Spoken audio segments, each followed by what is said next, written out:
नमस्कार दोस्तों, आज हम पढ़ेंगे ओलंपिक सीरीज का दूसरा पार्ट। सबसे पहले मैं आपको बताऊंगा ओलंपिक टॉर्च के बारे में। ओलंपिक टॉर्च को 1928 एम्स्टर्डम ओलंपिक में शामिल किया गया। ओलंपिक टॉर्च को उद्घाटन से लेकर समापन समारोह तक जलाया गया। एशियंट ओलंपिक और मॉडर्न ओलंपिक की निरंतरता को प्रदर्शित करने के लिए यह टॉर्च शामिल की गई। ओलंपिक की मशाल ज्ञान और सुंदरता का प्रतीक है। दूसरा हम पढ़ेंगे ओलंपिक मशाल समारोह। ओलंपिक मशाल समारोह 1936 बर्लिन ओलंपिक से शामिल किया गया। कार्ल स्लीम के द्वारा सुझाव दिया गया, जिसके अंदर ओलंपिक शुरू होने से पहले ओलंपिक मशाल को ओलंपिया में जलाया जाता था।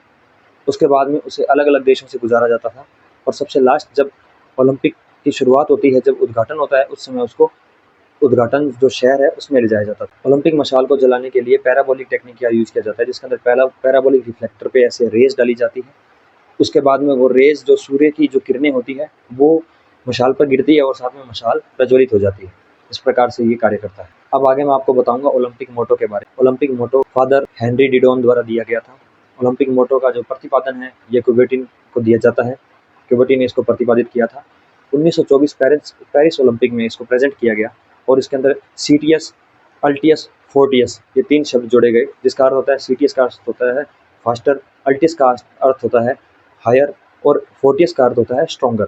और अब 1924 में इसको जोड़ दिया गया था और 2021 के अंदर आईओसी के द्वारा इसको ऑफिशियली इसके अंदर एक और शब्द जोड़ दिया गया, जिसको कम्युनिटर कहा जाता है या इसको टुगेदर, इसका हिंदी में अर्थ या फिर इंग्लिश में अर्थ होता है इसको मतलब साथ रहना। अगला टॉपिक आता है Olympic creed. Olympic creed Ethelbert Talbot की स्पीच से ओलंपिक क्रीड लिया गया। ओलंपिक क्रीड को कुबेटिन के द्वारा लागू किया गया। ओलंपिक क्रीड की जो स्पीच है, मतलब इसको जब एथलबर्ट टेलबोट के द्वारा जो स्पीच दी गई, उसके कुछ शब्द ये हैं: the most important thing in the Olympic games is not to win but to take part, just as the important thing in life is not the triumph but the struggle. इसके अंदर यह माना गया कि ओलंपिक में भाग लेना महत्वपूर्ण है, ना कि जीतना। यह है ओलंपिक क्रीड। अब अपने आगे बात करेंगे ओलंपिक मस्कोट के बारे में। 1968 ग्रेनोबल फ्रांस के जो विंटर ओलंपिक्स हुए थे, उसमें सबसे पहले मस्कोट का प्रयोग किया गया था। बर्फ पर स्की करता हुआ एक कार्टून बनाया गया जो सबसे पहले विंटर ओलंपिक्स में यूज किया गया। उसके बाद में समर ओलंपिक्स के अंदर 1972 म्यूनिक ओलंपिक में मस्कोट को लागू किया गया, जो पहला आधिकारिक शुभंकर माना गया, जिसका नाम क्या था, वाल्डी। यह एक डेशाउंड जो पॉपुलर ब्रीड है डॉग्स की या कुत्तों की जो पॉपुलर ब्रीड है, उसका यूज किया गया था। अगला टॉपिक है प्रोफेशनलिज्म इन ओलंपिक। 1971 में आईओसी ने ओलंपिक चार्टर से एमेच्योर शब्द हटा दिया और एथलीट्स को प्रतियोगिता में भाग लिए समय के अनुसार उनको पैसे दिए गए। 1984 तक ऐसे एथलीट बैन थे जो प्रोफेशनल लीग में खेला करते थे। 1986 में आईओसी ने ऐसे खिलाड़ियों के लिए दरवाजे खोल दिए जो पेशेवर लीग में पार्टिसिपेट करते हैं। 1988 में पहली बार 4 व्यावसायिक खेलों जैसे आइस हॉकी, टेनिस, फुटबॉल थी जो अंडर 23 की होती है, उनको और घुड़सवारी को ओलंपिक गेम्स में खिलाड़ियों के तौर पर, व्यावसायिक खिलाड़ियों के तौर पर भाग लेने दिया। अब अपने बात करेंगे डोपिंग और drug testing in Olympic games. साल 1960 रोम ओलंपिक, एक एथलीट की मृत्यु हो गई, इनटेक मतलब मेडिसिन इनटेक कर ली उन्होंने। इसके कारण डेनिश साइकिलिस्ट थे क्लोड एनमार्क। 1967 में पहली बार आईओसी ने मेडिकल कमीशन गठित किया गया। 1968 में विंटर ओलंपिक गेम्स में ऑफिशियली डोपिंग टेस्ट शुरू कर दिया गया। 1968 जो मैक्सिको ओलंपिक था, उसके अंदर Swedish pentathlon athlete Hans Gunnar positive पाए गए इसके अंदर, इसमें डोपिंग के अंदर, और उन्होंने 2 बियर की बोतलें पी ली थी। इसके कारण उनके जो नर्व्स होते हैं वो एकदम इंटेंस हो गए और उनके परफॉर्मेंस में इन्हेंसमेंट हो गया। इस कारण उनको जब उनका टेस्ट किया गया तो वो डोपिंग में पाए गए। अब अपने ये देखते हैं कि वाडा है कौन सी, वर्ल्ड एंटी डोपिंग एजेंसी, इसकी शुरुआत कब हुई थी? इसकी शुरुआत 10 नवंबर 1999 को हुई थी। इसका जो हेडक्वार्टर है वो मॉन्ट्रियल कनाडा के अंदर। अब मैं आपको आगे बताता हूँ कि नाडा जो नेशनल एंटी डोपिंग एजेंसी है, इसकी शुरुआत कब हुई? इसकी शुरुआत 24 नवंबर 2005 को हुई थी। हेडक्वार्टर नई दिल्ली, इंडिया के अंदर है। दोस्तों अब अपने बात करेंगे ओलंपिक ओपनिंग सेरेमनी के बारे में। सबसे पहले उसका टॉपिक है आयोजक देश का जो प्रथम नागरिक होता है वो उसका उद्घाटन करता है। आईओसी का जो अध्यक्ष होता है उसका स्वागत करता है। किसका? जो प्रथम नागरिक होता है। जैसे अगर अपने इंडिया के अंदर अगर ओलंपिक होंगे तो राष्ट्रपति जी होंगे जो वर्तमान, वो उसका उद्घाटन करेंगे। अब अपने आगे देखते हैं जो स्वागत होता है उनका, तो राष्ट्रगान, उनका जो उस देश का जो राष्ट्रगान है उससे शुरुआत होती है उसकी। आयोजक देश का जो प्रथम नागरिक होता है वो ओलंपिक गेम्स की जो शुरुआत की घोषणा वह कौन करता है? जो देश का प्रथम नागरिक होता है। इसके बाद ओलंपिक ध्वज फहराया जाता है और ओलंपिक ज्योत जलाई जाती है। अब आगे अपने बात करेंगे ओलंपिक मेडल के बारे में। ओलंपिक में प्रथम 3 स्थान के लिए मेडल दिया जाता है। जो फर्स्ट है उसको गोल्ड मिलता है, जो सेकंड है उसको सिल्वर मिलता है और जो थर्ड है उसको कांस्य पदक या फिर ब्रॉन्ज मेडल मिलता है।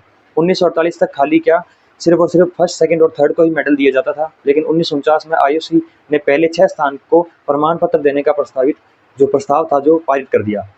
हेलसिंकी ओलंपिक था जो 1952 में पहली बार ओलंपिक में प्रथम 6 स्थान को क्या प्रमाण पत्र दिया गया।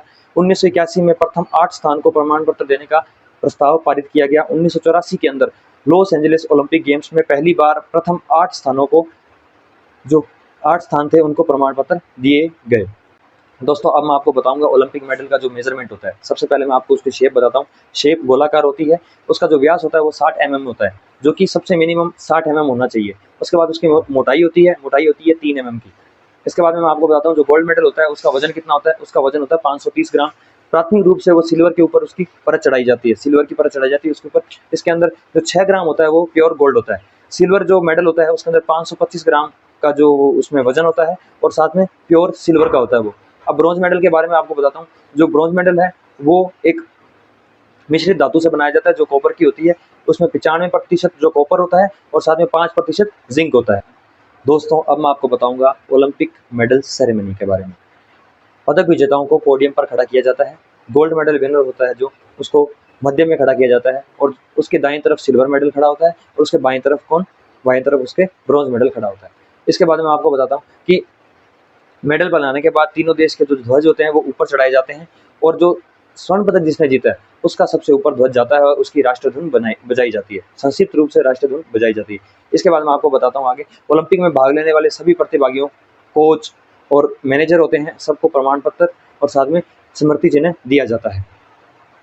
दोस्तों अब मैं आपको बताऊंगा ओलंपिक क्लोजिंग सेरेमनी के बारे में। ओलंपिक टॉर्च की जो लो होती है उसको बुझाकर ओलंपिक गान के साथ ध्वज को नीचे उतार दिया जाता है। ओलंपिक समापन की घोषणा आईओसी के अध्यक्ष के द्वारा की जाती है। ओलंपिक मार्च पास्ट के बारे में बताता हूँ अब मैं। 1928 एम्स्टरडेम ओलंपिक से शुरू की गई। स्टेडियम में प्रवेश करते वक्त जो कंटीजेंट होता है खिलाड़ियों का, सबसे पहले यूनान के जो खिलाड़ी हैं वो आते हैं। उसके बाद में जो मध्य के अंदर अल्फ़ाबेट के वाइज आते हैं, जैसे ए से लेके जेड तक, बीच में जिस हिसाब से होता है अल्फ़ाबेट वाइज, वो देश के जो टीम्स होती है वो आती रहती है। इसके बाद में लास्ट के अंदर जो अंत में जो आयोजक देश होता है उसका कंटीजेंट आता है। दोस्तों अब अपने बात करेंगे ओलंपिक गान के बारे में, या फिर ओलंपिक हाइम भी कहा जाता है इसको।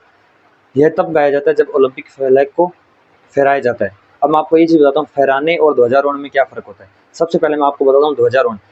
ध्वजारोहण होता है ना, उसके अंदर जो झंडा होता है ना उसको नीचे से ऊपर की ओर ले जाया जाता है। जैसे ये लगा हुआ झंडा तो इसको ऊपर की ओर ले जाया जाएगा, फिर उसके बाद में ये लहराता है, जो कि 15 अगस्त पे किया जाता है इंडिया के अंदर। और दूसरी चीज़ मैं आपको बताता हूँ, ध्वज फहराने को किसको कहा जाता है। ध्वज फहराना मतलब ध्वज पहले से ही ऊपर होता है, फिर उसको खोल दिया जाता है और ऐसे फहराने लग जाता है ध्वज, तो वो 26 जनवरी को इंडिया के अंदर होता है। इसके बाद मैं आपको बताता हूँ इसके जो ओलंपिक गान के जो शब्द थे वो किसने दिए थे। कॉन्स्टांस पलामास ने दिए थे, कॉन्स्टांस पलामास ने। और इसकी जो धुन थी, कंपोजर कौन था इसका, स्पिरोस सारामास। ठीक है। इसके बाद मैं आपको बताता हूँ सबसे पहले जो ओलंपिक गान है वो 1896 एथेंस ओलंपिक में गाया गया था। 1958 में आईओसी ने इसे ऑफिशियल दर्जा दे दिया गया। ऑफिशियल दर्जा देने के बाद में इसे सबसे पहले ओलंपिक जो विंटर ओलंपिक होते हैं 1960 के अंदर जो स्को वैली में हुए थे यूएसए के अंदर, उसमें गाया गया। ओलंपिक गान को सर्वप्रथम ऑफिशियल रूप से समर ओलंपिक में 1960 में रोम ओलंपिक में गाया गया था। दोस्तों बहुत बहुत धन्यवाद वीडियो में अंत तक बने रहने के लिए। अगली वीडियो में हम 1896 एथेंस ओलंपिक से शुरू करेंगे। मिलते हैं अगली वीडियो में। जय हिंद।